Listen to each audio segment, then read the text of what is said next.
c'est les filles de la petite épicerie. Aujourd'hui, on va te montrer comment faire un mini village avec du matériel que tu as très certainement chez toi. Pour commencer, il te faudra environ 6 tubes de papier toilette, de la peinture acrylique ou de la gouache et des pinceaux.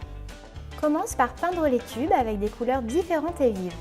Pense bien à nettoyer ton pinceau entre chaque couleur pour éviter que les teintes ne se mélangent et deviennent un peu cracra. Ensuite, cherche des feuilles cartonnées, qu'elles soient colorées ou à motifs. Attrape dans ta trousse un compas, une paire de ciseaux et un crayon de papier. Enfile le crayon de papier dans le compas et trace 4 ronds d'environ 7 cm de diamètre. À l'aide d'une règle, trace 2 rectangles de 7 cm par 5. Découpe ensuite toutes ces formes à l'aide d'une paire de ciseaux. Trace un quartier dans chaque cercle comme si tu dessinais une part de gâteau. Utilise ensuite les ciseaux pour retirer cette part. Tu vas maintenant avoir besoin de colle pour papier et de petites pinces ou de trombones. Encolle une petite zone sur ton cercle, puis forme un cône et fais-le tenir avec la pince. Répète la même opération avec tous les autres cercles. Plie ensuite les rectangles en deux pour former des petits toits. Maintenant, tes tubes doivent être secs. Tu peux les découper à des hauteurs différentes pour faire des maisons de taille variée. Pour faire les petites finitions des maisons, nous avons utilisé du masking tape. Mais si tu n'en as pas à la maison, tu peux aussi prendre des feuilles de papier colorées ou de la peinture.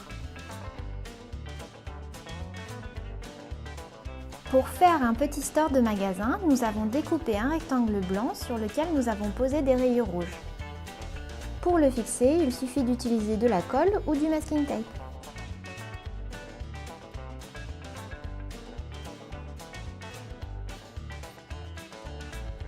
Tu peux ensuite personnaliser tout ton village et faire les maisons que tu souhaites.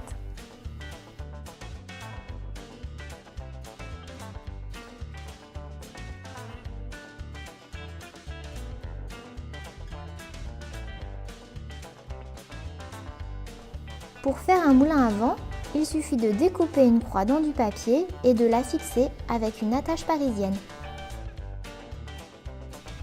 Une fois que tes cônes sont secs, retire les petites pinces. Pour coller les toits, je te conseille d'utiliser plutôt un pistolet à colle, mais si tu n'en as pas, tu peux aussi prendre de la colle pour papier. Pense à rajouter des petits détails comme des pompons ou des paillettes, ça fera toujours plus mignon. Et voilà, ton village est terminé. Merci beaucoup d'avoir suivi tout ce tuto. Tu peux nous retrouver sur le site lapetiteépicerie.fr. À bientôt!